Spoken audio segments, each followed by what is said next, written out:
if you have a daughter, if you have anybody, do it for them. There's nothing more than realizing that you have somebody that needs you. So if you truly care for someone, and you truly want to see your kids grow, and for them to have a strong dad, and or mother, or whatever it is, do it for them. I started drinking liquor at a young age.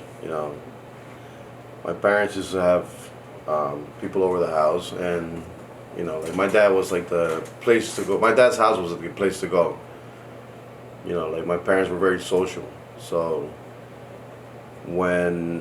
like on weekends when I was growing up, I remember like my dad's place used to be. My dad's name is Legaspi, so like he was like, "Oh, let's go to Lega's house," like, and people would party. My dad was never like a. He was not an alcoholic or anything like that, but they just like social life.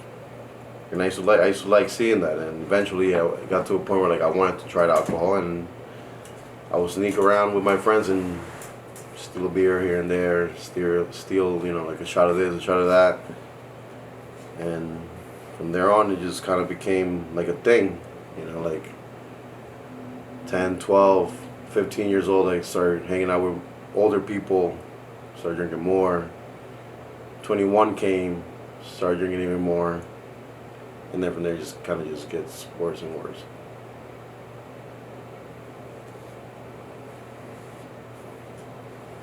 The second question for you is, how bad did it get? It got really bad. I feel like alcohol has been something I fought with for a long time. I had a DUI when I turned 21. From there, again, I partied my life away. I partied, I drank. I drank till I blacked out. It wasn't even like I drank just to drink. I've been drinking to black out for the past, 12 years of my life.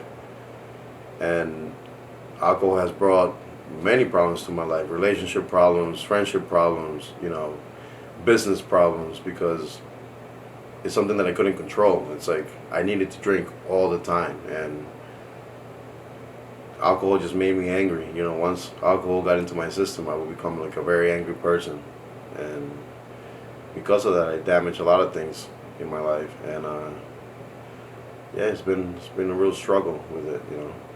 It's been a real problem. How was your life like when you were living in that world? Like, how was like your mind? How was your heart? So my life at that point, it was just, I felt like I was doing the right thing, and I wanted to party. Like I was the go-to guy. It's like, if you wanted to have a party, you call Manny. Like if you wanted to go to the club and you wanted girls, you call Manny. And if you wanted this, if you wanted alcohol, Manny. Manny was not just Manny. Manny was like a lifestyle. It's like, let's call Manny for this. Let's call Manny for that, because I came with the girls, I came with the money, and I came with the alcohol. So it was like a package deal that just came. I felt like at that time I was fulfilling myself. And then you realize that after you're done drinking and you're done partying and you're done spending your money, everybody else is gone. It's like, where's everybody else at? It's like, you don't use your money, you don't use your resources, you don't use yourself, your health, your time. And then when the next day comes, you're on your own. It's like everybody else is gone. So you start realizing that people are not there for you. They're there for what you can bring to them. It's like, what lifestyle can I bring? They don't have that lifestyle, so let's use him for it. And yeah. What made you want to change? So ever since my daughter was born, even before that, even when my ex, the baby mother, was pregnant, I had been trying to step away from it little by little, but I wasn't able to kind of keep up to like fully leaving alcohol.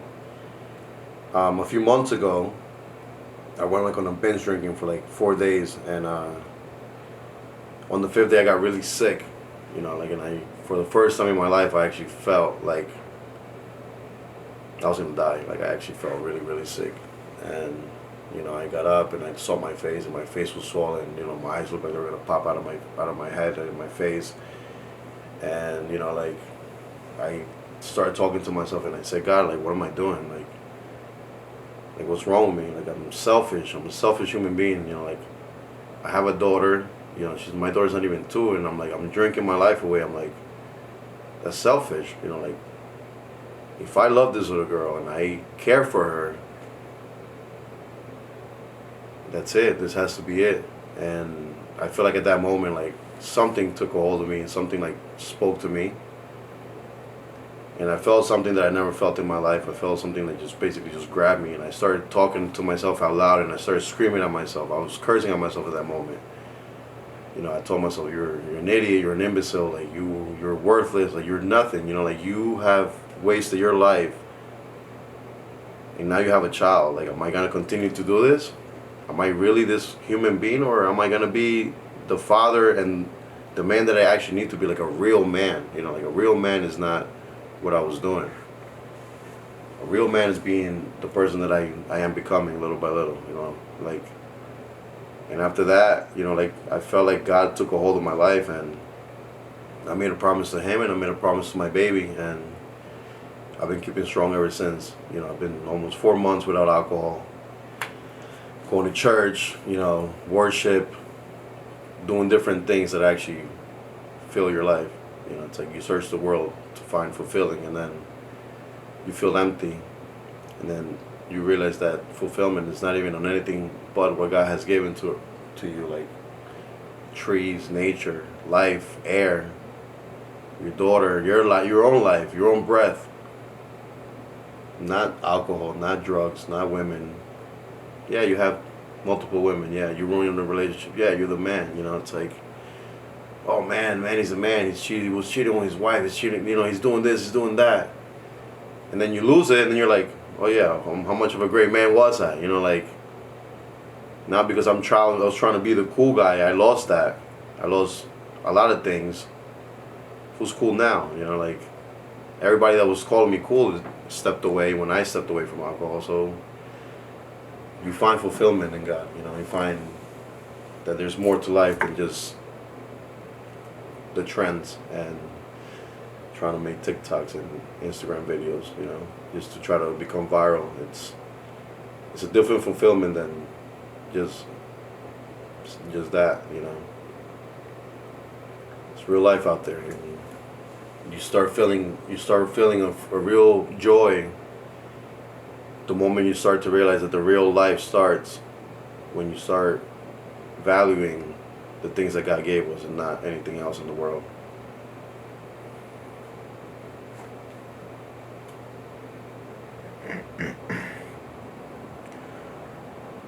What are 2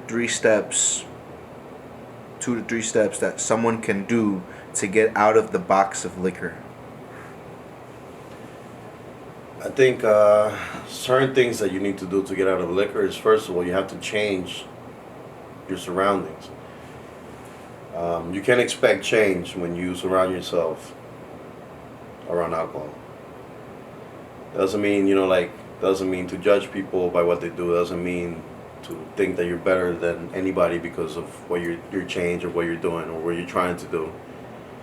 It means that you yourself as a person decided that you no longer want to be part of that. You want to change for the better, for the best, for a future. So you step away. You come out of that box. You know, when you're stuck in that box and you have alcohol, and you have alcohol here, and you have alcohol in the 4 corners, what are you going to grab? You know, like, you're going to grab out, you have alcohol in all angles of the box. There's not much for you to reach out, but when you reach out the box, you're going to feel that fresh air, you're going to feel that opening, because out of the box is a whole different box. It's a box of opportunities, it's a box of life, it's a box of new open doors. And trust me, I'm telling you, I never believed that. People say, you know, God blesses, God does this, and I was like, yeah, whatever, you know. When you start doing things right, your life is not just blessed with joy. God blesses you abundantly in different ways that nothing in this earth can fulfill. So that's one. I think too is you need to find something, someone, or even do it for yourself. You know, like you have to think about you or someone you love. You know, I also learned this. They said that you can't love somebody until you love yourself. So you have to start loving yourself first, and then find that to love others. Like if you love yourself, you realize that alcohol damages me. Alcohol damages my health. So what am I gonna keep drinking and, you know, get liver disease? You know, die from an accident, die from this, die from that. I know life is it's crazy. You can die instantly from one thing or another, but when you're drinking and when you're not in your five senses, sometimes we look for it. You know, it's like you're driving drunk. You know, you get into a car, you don't know where you got into. You know, you do things that you don't know. You can get into a fight, somebody pulls out a gun, shoots you, stabs you. You have no idea. It's like you're looking for it.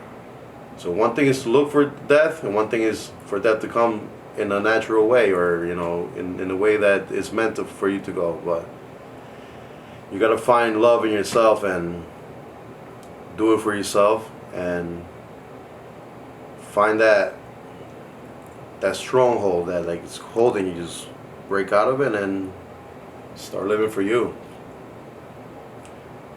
Um, 3, I mean, listen, if you have a daughter, if you have anybody, do it for them. There's nothing more than realizing that you have somebody that needs you.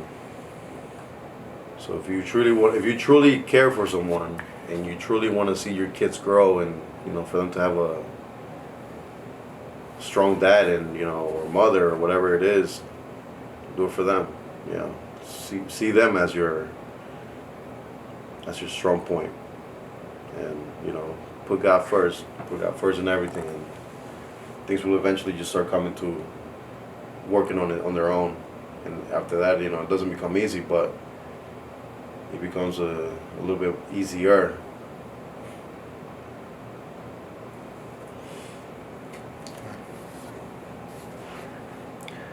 Why do you think people should think about leaving alcohol?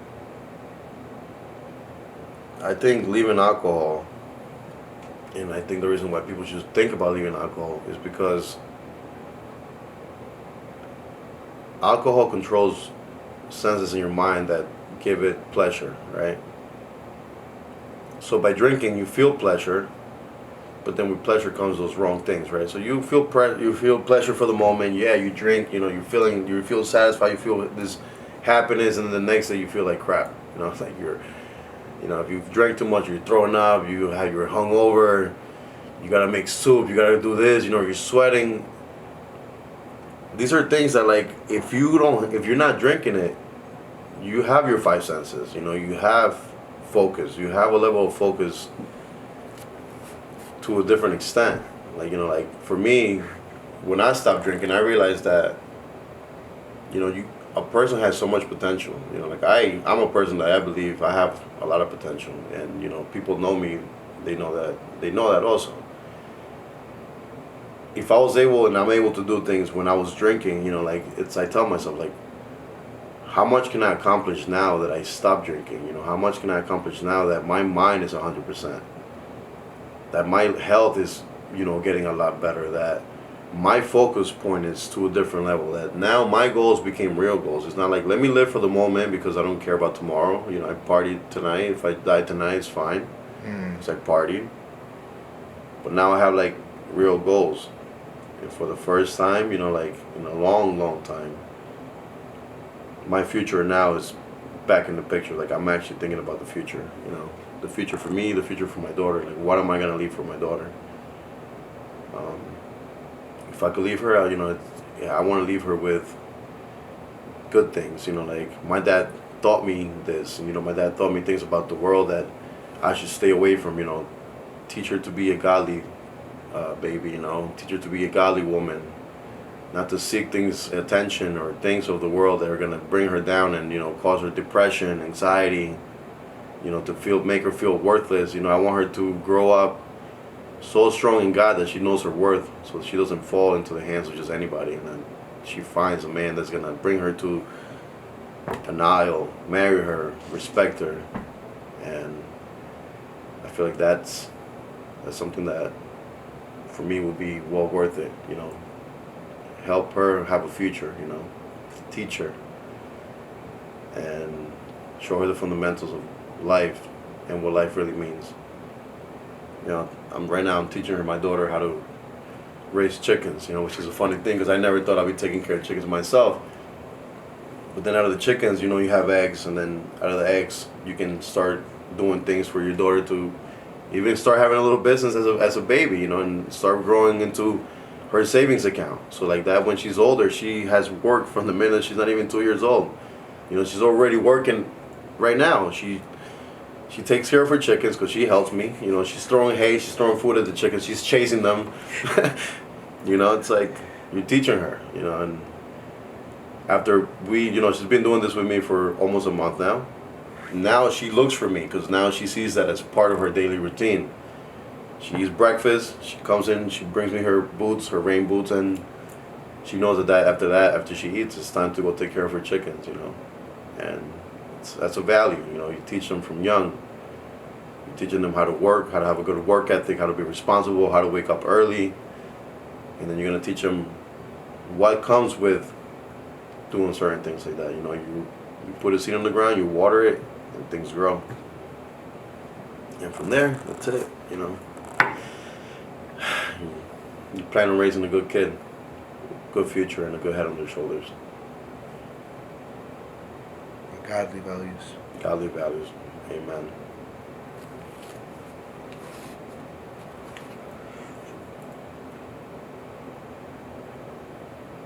So what do you feel your responsibility is as a father? My responsibility as a father is to teach my daughter good from bad. You know, I learned in church, and I learned by going and being surrounded by the pastor and everybody, that as a father, you can only prepare your kid for war. You know, war meaning the world. You know, like, you can tell them right from wrong, but eventually it comes to a point where they're gonna they're gonna have their own battles, and you have to raise them to be strong enough. You have to tell them every day, sharpen your sword. You know, grab that hammer, and you know, keep shaping that sword until they're strong enough that they know how to fight back. You know, you teach them also your struggles. You know, what you went through. You teach them that you don't want them to go through the things that you went through. So that eventually, when they're older and they're faced with certain things and they're faced with certain temptations, they know how to walk away from it, and they know what the right path is. They know what they want in life, and you know, have that focus 100% from young of what is your goal. You know, teach them goals, teach them structure, teach them discipline. Do I want to go this way? Do I want to go, you know, through the path that might lead me only that way, or like maybe find my way or do you want to just tell them, listen, this is the path. You know, there's certain things that you could do to try to remain on the path. Yeah, you're gonna bump through certain things. You're gonna have bumpy roads, but you're still on that path. You know, even though there's bumps, you're still on a straight line. Yeah, not as easy as it was, but eventually you get there. Stay strong, you know, discipline, believe in God, pray, and I think that's it. So how important is it for you to be a father who doesn't drink? I think it's very important. You know, what I've learned is that kids do what they see. You know, when my daughter was born, I used to listen. You know, I used to make her listen to things that maybe she's unconscious of right at the moment. You know, because she doesn't know what they're saying. She's watching things that she doesn't know what she's seeing. But then eventually she grows up and she's like, "Oh, my dad used to teach me this." You know, so it's okay. As opposed to if you make her listen and see and do different things that are good, she's gonna follow that instead of what I'm making her follow. You know, consciously. So you teach them values, you teach them to do good things, because again, they duplicate everything that you do, you know. So if you're drinking and you're doing this, I guarantee you, your daughter's gonna eventually come to you at a certain point, even when she doesn't know what she's doing, and she's gonna come to you with a glass and try to cheer with you with milk or with whatever because she thinks that she sees you doing that. And I'm saying that, I'm talking that from experience because I told my daughter one day to cheer with a I was drinking water and she was drinking milk and I said cheers, you know, and then I was like, wait, what? That's not something I should teach her, you know. It's like, no. So yeah, you know, you teach them good things. They follow what you do. If you read, they read. If you watch stupid things, they're gonna watch stupid things. If you work hard, you work hard. You know, my daughter sees me work all the time. If we're not working in the shop, at the house, you know, she's with me working in the shop. She sits on the computer and she acts like she's typing. You know, she goes to the machines and she acts like she's doing the machines. If she sees me sweeping the floor, she tries to sweep the floor. She sees me taking care of the chickens. She wants to come take care of the chickens. When we go to events, she comes to the events with me. So she tries to put the tablecloths on. She moves the chairs. You know, she does certain things. So I'm guiding her to have a good work ethic, and I'm not even teaching her. She's learning on her own, but just by watching. They're learning on their own. They take everything in like a sponge, and it's a good thing to see that. You know, like when my daughter grabs me by the hand, and she's like, eh. Like, I know what she wants. Depending on the door that she chooses, I know where she wants to go. She might want to go act like she's working in the shirts, or she might want to go take care of the chickens. You know, or she might just want to go outside and play in the front. You know, they know what they want. So you structure, discipline, and goals. You know, just teach them goals and structure. That's the main thing. And remember that everything that they see, whatever you put in front of them is what they think it's okay. So if you're listening to, you know, dumb stuff, that's gonna get into their brain. They soak everything in. We might not think of it because we're already old, you know, but we might have experienced things that we don't know that, you know, have affected us without us knowing. That have made us go through the struggles that we went through just by what we were around. And then we have to deal with certain things. You know, you want to try to avoid your daughter, son, or anyone to not go through what we went through.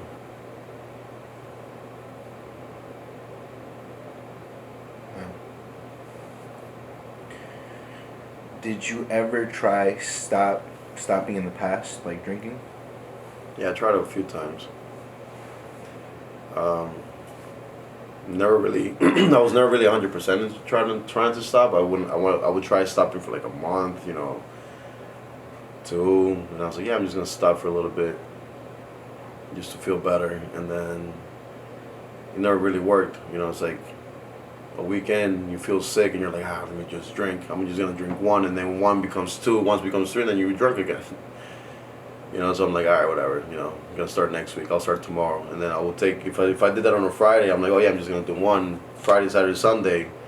Will become an excuse for me to drink and get drunk, and then Monday I'll be like, oh yeah, I just start over Monday. And then Monday starts again, and then you're like, you know, midweek you're like, let me just take 1. It's only 1, and then you do it again. You know, until eventually you fall back into a path of doing it every day and doing it at all times. You know, to a point where it becomes dependence. You know, for me, I kind of became dependent on it. I drank at work, I drank at home, I drank before I slept, I drank for happiness, I drank for because I was bored, I drank because I woke up, I drank because I was going to sleep, I drank because I was happy, I drank because I was angry, sad, anything. If I accomplished something, I drank. If something went wrong, I drank. You know, celebrating me killing myself, that's what I was doing, you know. Celebration of my own, digging me my own grave, I was celebrating that. And again, it became a real problem, but you gotta try, you know, keep trying. Find it up on yourself, you say, you know what, that's it, what I want. Yeah, it's good to party, you know, everybody wants to party. Eventually you get older, and then what? Partying goes away, and then you're all screwed up with your health, and then what? Who's gonna take care of you, you know? Your friends are going to be long gone. That's something you're going to learn. When you start doing things the right way, everybody that calls themselves your friend is going to walk away.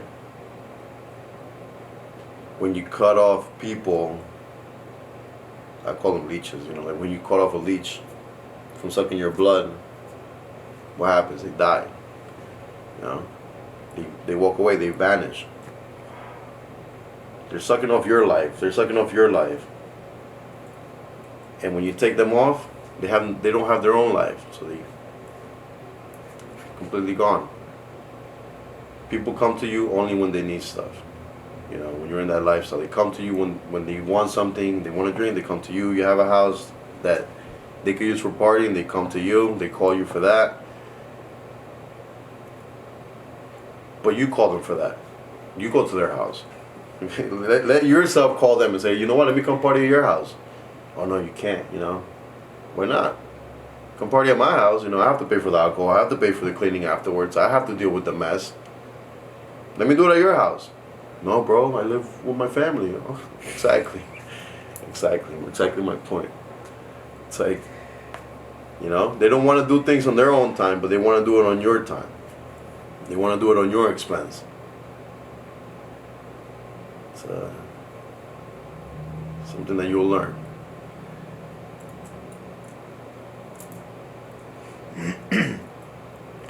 What advice would you give your younger self? So if I could go back and just give my younger self advice, would have been just I would have looked for a different group of I'm not even gonna say a group of friends. I'm gonna say a different environment. Because again, I cherish everybody that has been a friend through my life. Again, some people you meet through the process, I mean, you think that you're your friends. No, they're people that came by your life. They teach you good things, but they teach you bad things. It's still a good part of your life. As the friends that stood with you, that still stand with you, again, it's an amazing part of your journey and an amazing part of what you learn. But if I could teach my younger self something, it would have been just to pick a different surrounding, pick a different environment, a much healthier environment, you know, to do different things for pleasure, for joy, you know, like I thought that partying was a fulfillment for me. So ever since young, what I thought was fun was partying. So I made it okay for me. It made it okay for me in my mind that was okay. To just party it all the time. You know, it's if I would have done something different, you know, you have a different group of people and you realize that they're gonna be like, hey man, like, what are you doing? You know, I came to a different group of people now, and then they're like, hey man, you're like, you know, you stop drinking, like, you know, we shouldn't go back to this. Let's do different things. You know, let's go golfing, let's go fishing, let's go play tennis. You know, let's go play softball. You know, and I was like, huh? For what? Is there gonna be alcohol there? No. You know, like you find yourself surrounded by 60, 50, 30, even 10 people could be, but you're enjoying yourself, and then you're doing it in a healthy way, and you're actually fully enjoying yourself. You know, I had so much fun the past few months that I never thought I would have. You know, I thought I was having fun partying and drinking and this and that, and then, like I said before, the next day you feel like crap, and you feel empty, and you feel alone, and then what you do it again, just so you don't feel like that. As opposed to, like, you know, I went to play softball, I went to do this, and you actually have real fun, and then you realize that you have fun without alcohol. Drinking water, you know, drinking Gatorade, you're doing something that's actually fulfilling you and good for you at the same time.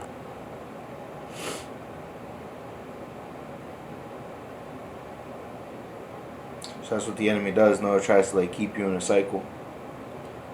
Yeah. So ever since I started going to church, I remember I also go to a group. So our group leader told me, Manny, like, as the moment you start to do things right, it's like, don't think it's gonna get easier. It's gonna get worse. And he goes, he said, you're gonna start seeing people reach out to you that haven't reached out to you for long because they want you to come back to that path. And he goes, it's the enemy, right? So I was like, I don't think that's possible. These people haven't hit me up in a while. You know, I stopped drinking. I'm like, they no longer call me. So like, why would they call me now? And just as he said, it happened. You know, like the minute I started going into this group, even though I had already stopped drinking for a month, exactly what he said happened. You know, people started calling me, hey, what are you doing? Nothing, I'm hanging out. What are you doing? No, I'm hanging out at my house, you know. let's go drinking, let's go partying, can we come over your house? And I'm like, no, bro. Like, I'm sorry, but no. And that became a thing. It's like, let's drink, let's do this, let's do. You don't have to do things just because people are doing it. So you gotta be strong enough. If you wanna if you wanna see your friends, you can still see your friends. Just make sure you have friends that respect your change, respect what you're doing. I still have friends that drink. That doesn't mean that they're gonna slam a bottle of whiskey in my face just because I'm there. The ones that I still hang around with are because they respect the fact that I stopped drinking. So if I do even jokingly say, I'll tell them jokingly, like, hey, yo, give me a shot. I'll be like, wait, what are you doing? No, we're not giving you a shot. Here, take a water. And that's just a test for me to see if like they're actually my friends. And I have good friends that have kept to that. I joke around because I'm still, people think that because you stop drinking, you stop being fun. That's not true. I'm still Manny. I'm still the same person. I'm just a sober Manny. So I could be sober for a long time because I won't go to sleep. Yep. So the last question is, do you have anything you want to tell the audience before we finish this? Yeah, I mean, if I could change, probably many people that know me are gonna see this. So it's not like I have to really say much. People know what I've done, what I see, they know my life. It's like, they know how I party, they know how I drink. Like I would be the guy to come into a bar and literally buy 40, 50 shots the minute I got there. Just basically to make a statement, like, I'm here, I'm going to drink, and I will buy shots for random people. If I could change, and I could step out of that vicious circle of drinking and, and partying and doing all this stuff for the better, I feel like anybody else can do it, So that's why I'm here. That's why I decided to do all these things, because if I can now share my experience and things that have changed in my life for the better without alcohol, I would encourage people to make that change, to try, just tell yourself, let me stop drinking for a month. In that month, take a notebook and write down how much you're saving without going out. Write down how much you're saving without drinking. And then you start seeing different changes, like once you start seeing that, I think maybe even somebody else will be encouraged to make the change. So if my change could help other people, that's what I encourage somebody to do.